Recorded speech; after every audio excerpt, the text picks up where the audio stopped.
Hey everyone, Tech OG here, representing those who are 40 and up who love their tech and love their PCs. And this video is going to be a review on the One Netbook One Mix 4. Now, this is a PC that I've been anticipating. It's made by a Chinese company, so it took me a couple of weeks to get it, but I've anticipated this and contemplated on getting this over the Dell Latitude 7320 detachable. And I'm going to let you know a little bit about that one and why I decided to get this one over the 7320. But like I said, this is going to be a quick review on my usage of the One Mix 4 thus far. First thing I want to talk about is the weight of this PC. This weighs in at 1.7 pounds, and people, let me tell you that 1.7 pounds is not that heavy in one hand. This really feels good in one hand with the lid down, or actually flipping it over in tablet mode. It feels really, really good in one hand. It actually feels a little bit heavier when this is on top like this. But when you have it in this mode like this, not very heavy. The lid is not as heavy as other laptop computers where it will give weight, or there's a lot of weight on the lid and it would feel heavy because you gotta like kind of balance it. This really feels good in this mode right here. It's like both of these, the lid and the keyboard, kind of feels like they have the same weight. So it's not very heavy at all, holding it in one hand. Next up is battery. Now, as far as battery life, this does sport a 10,000 milliamp battery, but I can tell you right now, just from usage that I've had so far, it doesn't hold a charge as long as I thought it was going to be. Especially for this being a small 10.1 inch screen laptop. For a battery that size, I would say you can average about 3 to 4 hours of usage, of normal usage of this computer. Not just video play like a lot of these companies say and use as far as the amount of hours you can get out of the battery. I'm talking surfing the web, playing games, things like that. I would say 3 to 4 hours on this laptop. Now, that's not very good. I am not impressed with that. Now, you can decrease the power mode from better battery or better performance to battery saver. It says you'll get 5 hours and 11 minutes. I don't know if you can see that. Now, let me see if I can make that bigger. There we go. 5 hours and 11 minutes on 77% battery. So if I charge this all the way, I would say maybe 6 hours, but that's just take that as a grain of salt, because out of my usage, just using emulators, games, because I was doing that mostly on this PC, I would say 3 to 4 hours. It doesn't last that long. Surfing the web or maybe watching videos or just doing some light work, you could probably get up to 5 hours, on battery saver. But if you want to increase performance, let's say you want to play some demanding games or whatnot, and you want to go to better battery, it says 6 hours and 9 minutes? Nah. 3 hours, 12 minutes on better battery. Let's take the better performance. Let's see if the numbers change. Numbers don't change. 3 hours, 12 minutes. And then best performance, numbers don't change. 3 hours and 12 minutes of usage on 76% battery. Now, increase the charge, you would say, like I said, between 3 and 4 hours. That's just my take on using this PC. That's not very impressive. My GX1, made by One Netbook, that lasts longer than this one. But the screen is smaller, and I don't think the nits or the brightness is as high on the GX1 as it is on here. The more brightness you have on the screen, the more battery power it takes. So you just got to tweak your usage and your performance mode in order to get the best possible battery usage out of this PC. Next up, keyboard and fingerprint reader. Now, the power button that's right here on the side, this has a fingerprint reader built in, and the fingerprint reader is absolutely responsive. It's on par with, in my opinion, the best fingerprint reader that I've ever witnessed on any device, the Samsung Galaxy Note 9. That fingerprint reader is, bar none, the best fingerprint reader that I've ever encountered. I mean, you put your finger on it, boom, it opens up. This is on par with the Note 9. I'm talking when I touch the side, I don't have it registered right now, but when I did have it registered, I mean, it turned on instantly. So it's really good. It's really, really good. I still believe the Note 9 is the best. This will be second best. And then the Note 8. But this right here, not bad for a PC.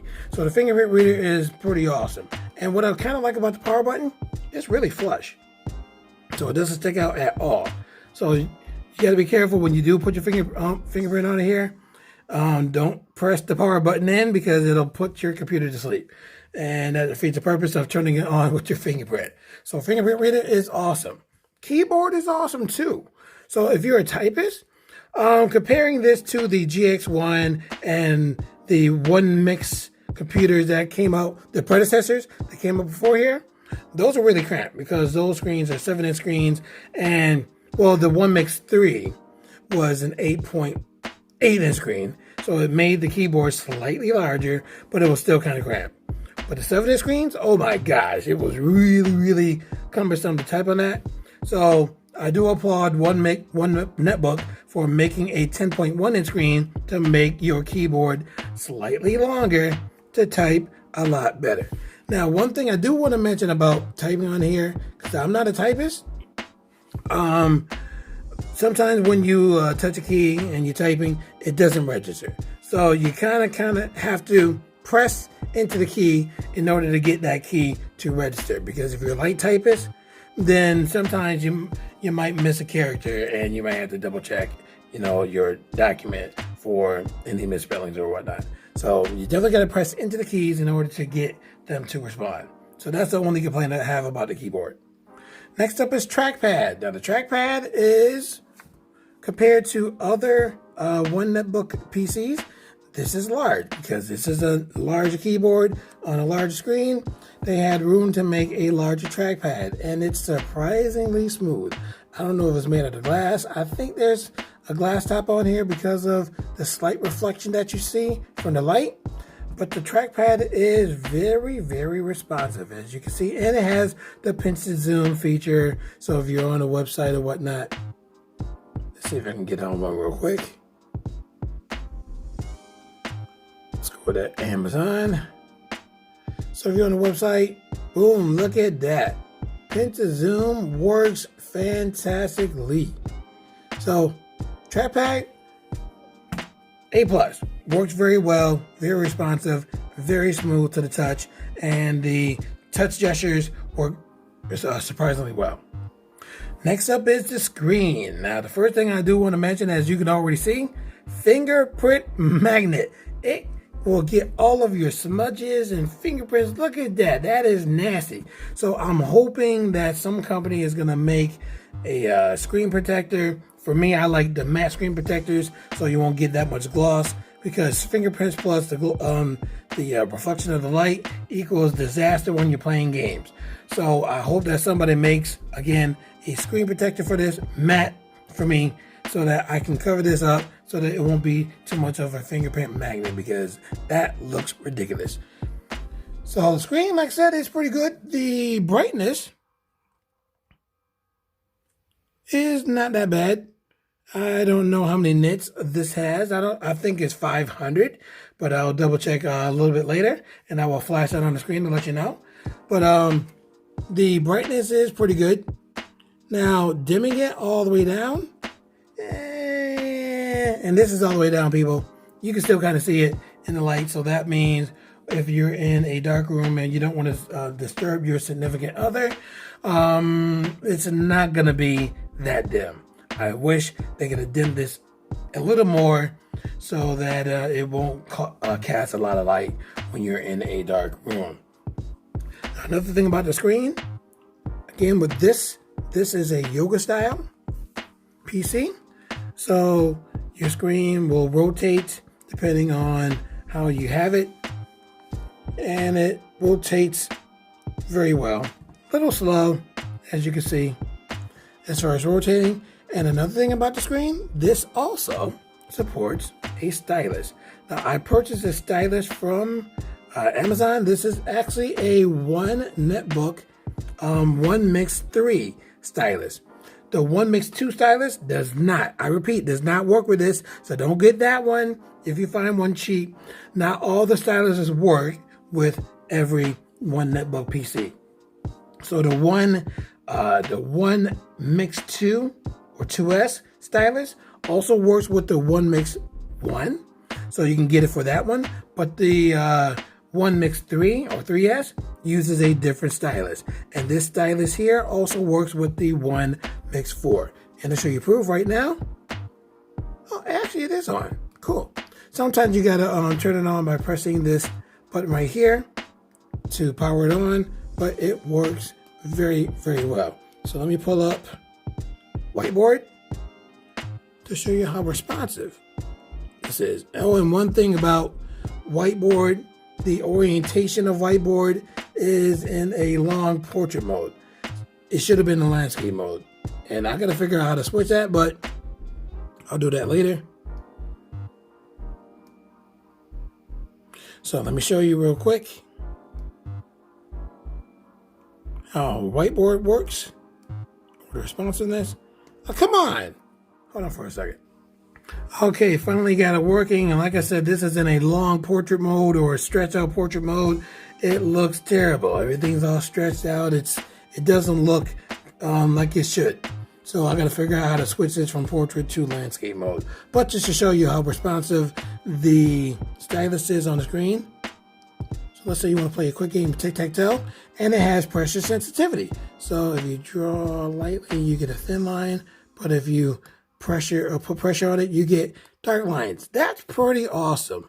X's and O's, bam, tic-tac-toe. So drawing on here is pretty cool. Like I said, because this is in a long portrait mode, it just looks kind of weird. So you just have to tinker with this, play with this, and see how it works for you. Now, why is this messing up like this? I don't know.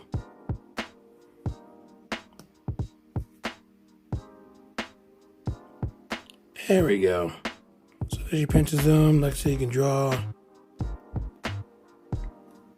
And it's pretty responsive. So drawing, not too bad. I'm kind of an artist, kind of sort of. I haven't been practicing my drawings in a while, but just showing you how cool the drawing is on here. Oops. And with the eraser, yada yada yada, erases pretty well too. So drawing on here, stylus support, fantastic. Now, one thing I do want to mention too, if you look at the stylus and you look at the point, if you can see it, as I move my stylus is moving in real time, but the point is moving slower than the stylus. Now, it doesn't really affect too much of your drawing, but because of the response of the pointer, when it comes to clicking things or tapping things to exit out of, might be a small delay because of the slowness of the pointer. But I mean, as far as drawing, it moves in real time. It responds in real time. So your things may vary on your particular PC, but I don't like that it moves real slow on mine. But hopefully with yours, it doesn't do that.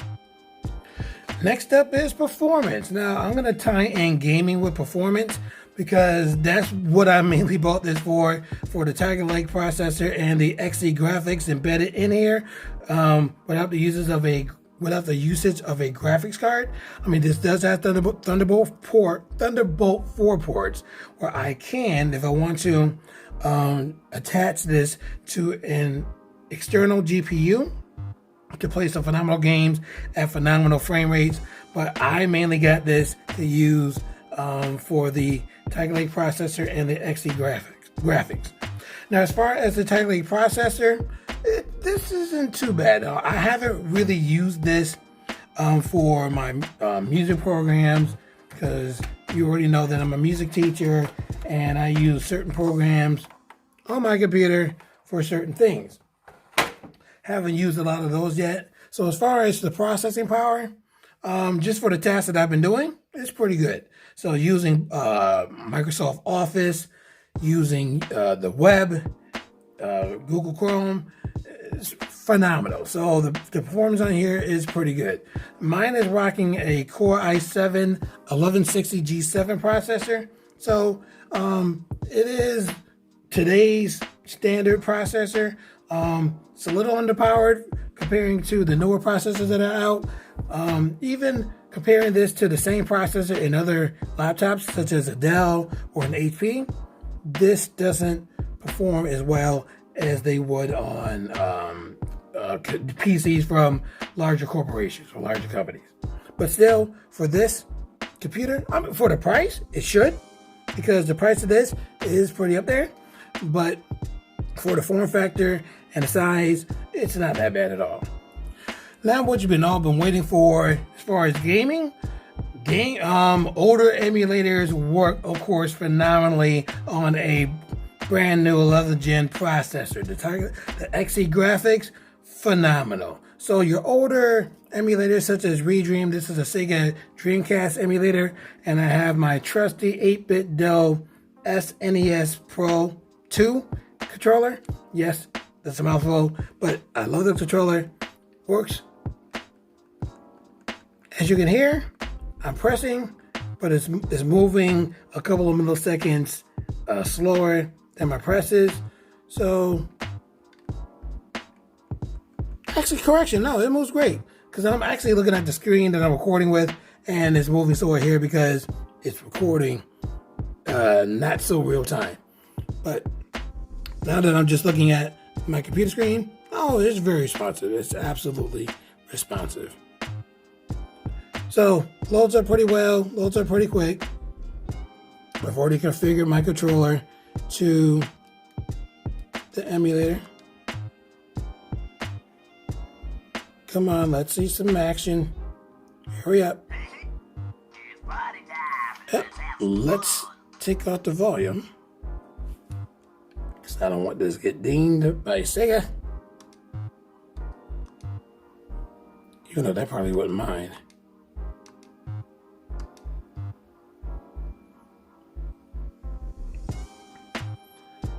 So loading, not as long as having an actual Dreamcast, but it loads. Some seconds in loading. So I can see it works great. Okay, let's try this again. I don't know what happened with Crazy Taxi. It just wasn't working right. So now I have Dead or Alive loaded and using the controller. Working very well, as you can see. Paya! So performance, look at that. It is working phenomenally. Very happy with this. Wow. Look at that. Oh, sweet. Here I am testing out the Dolphin emulator. This emulates Nintendo Wii and Nintendo GameCube games. And as you can see, performance is great. And playing on this wonderful itty bitty 10-inch screen, this is really awesome. Look at that. Pew! Oh, snap, Bowser, what's up? Why did I slow down? Why did I slow down? Why did I slow down? There we go. Now I can use it.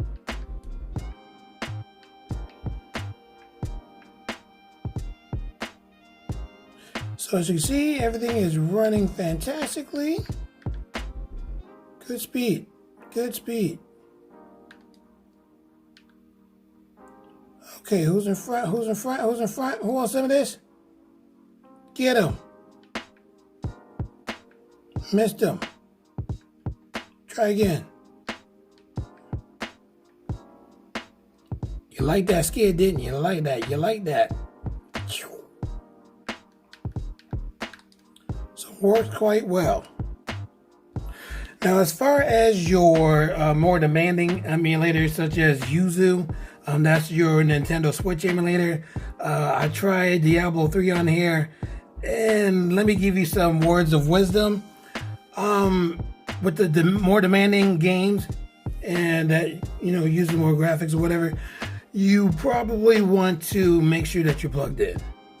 You'll get better performance when you're plugged in because you're not relying on just the battery power and the processor of this being unplugged. Because I've ran this plugged in and not plugged in, and when I was plugged in, when I was playing Super Mario Odyssey, and I'm going to be doing separate videos of certain games. When I ran Mario Odyssey plugged in, frame rates I was getting between 40 and 50. I would say between 35 and 50. When I was not plugged in, I was dipping down in the frame rates of 20, sometimes 17. A maximum of 25, maybe 30, certain places. But when you're not plugged in, it doesn't draw a lot of power. And that's understandable because if you draw a lot of power, unplugged is gonna take away from your battery, which means you're gonna get not so stellar battery life. But if you're plugged in, it's not depending on the battery so much, so you're gonna get a lot better performance when you're plugged in. So plugged in is kind of like docked, and not plugged in is kind of like undocked. So let me just use those two terms for terminology. So if you're docked, plugged in, then you get better performance. Undocked, less performance, just like the Nintendo Switch. So just use it, or just figure out your own test. Play your own games and figure out what's best for you. But for the most part, I'm gonna have this on the go. So I'm not going to be playing a lot of graphically intense games on this unless I have a portable charger to plug this in so that I can have the power that I need. But that's basically it. Well, actually, that's not it. Let me give you my overall thoughts of this computer. Also comparing to the one computer that I really, really wanted.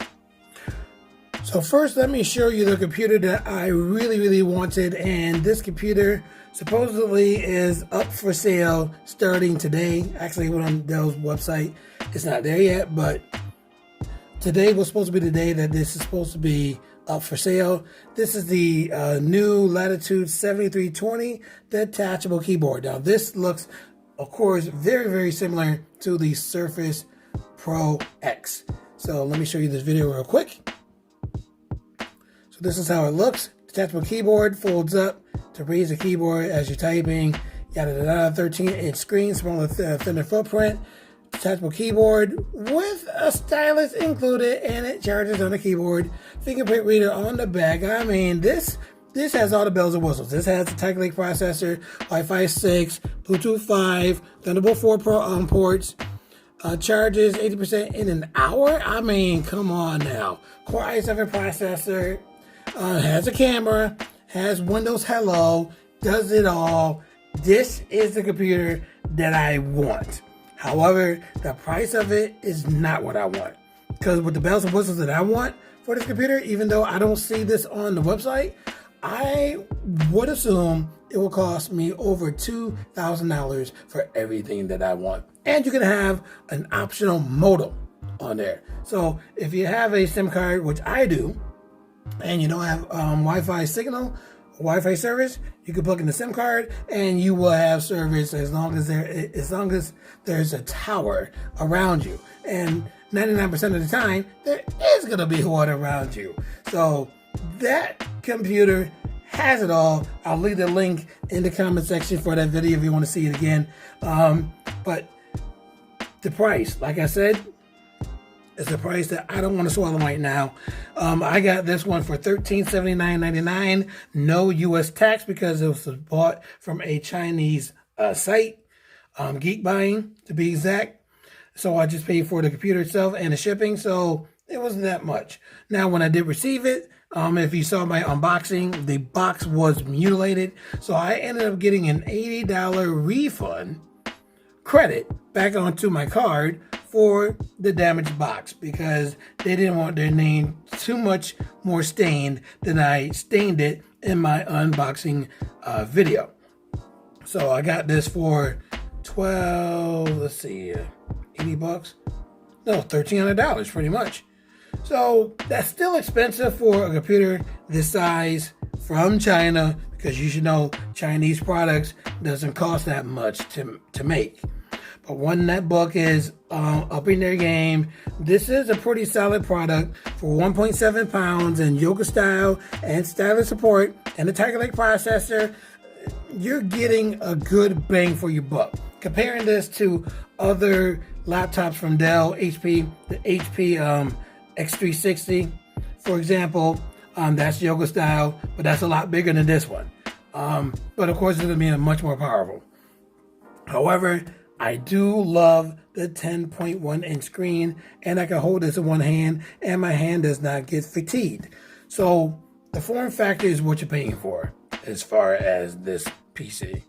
As far as performance, you're definitely not paying for that in the $1,300. One Netbook, you should have did a much better job on the processor of this computer for $1,300 US. I'm hoping that with the updates that come out for this computer, you'll be updating the processor as well so that one can get a lot better performance, especially when you're not plugged in.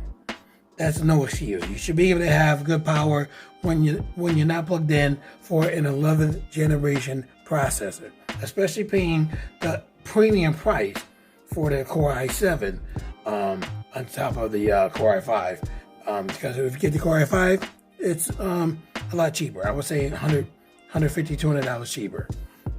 So for the cost of this, I should expect better performance out of the processor. So like I said, I'm hoping with future updates that the processor and everything else on here will be working up to par with some of the PCs that are coming out today that are powerful out the box. So again, the one Netbook, that's no excuse, especially for the price that you're charging consumers. But overall, I'm really happy with the form factor. I'm really happy with this PC. I'm happy with the quality. It's nice aluminum. It's not too heavy, like I said. Yoga style, stylus support, the XC graphics, the 96 EUs for execution units for your graphics. It's a pretty solid device. So would I recommend it? If you like this form factor, yes. If you like power, no. Definitely not for power. But the form factor, you're definitely paying for this, and I would definitely suggest this for those of you who are interested in a very not so tiny PC, but tiny enough to put in a small bag and not weigh you down. With a fingerprint reader, people, with Thunderbolt 4. So even though this does not perform well undocked or not plugged in, you can get yourself a nice external GPU, plug that in, and this will become a nice portable gaming beast. And that is on par as the, what's that computer? The Asus. The Asus Flow. Now that computer right there, and I already made a video on that one. I'll show you that in a second. The Asus ROG Flow X13. Now this computer, this is it. Now that is a computer that I would spend money on. That is awesome. Now the graphics dock, not so cool. I mean, form factor great, but the connection is horrendous. But what this computer can do, phenomenal. Asus, fantastic job on this. Should have did a better job with the GPU. And the reason why it's horrendous is because this uses an AMD processor, not Intel. So basically, you're not going to have Thunderbolt on that computer. But like I said, for this computer here, very recommended for the form factor, not recommended for the power. So that's basically my review on the One Mix 4. I hope you enjoyed the review. It took a lot out of me to give you this information, but I'm just hoping that the information that I have for you in this video will help you with your purchasing power as far as getting this computer or whatever else you want in the future. So if you enjoyed the video, and I hope you did, definitely leave that thumbs up on the bottom and let me know your thoughts about the One Mix 4 if you're interested in it and getting it for yourself. So subscribe to my channel if you haven't done so already. Tell your friends about my channel, and I hope to see you in my next video.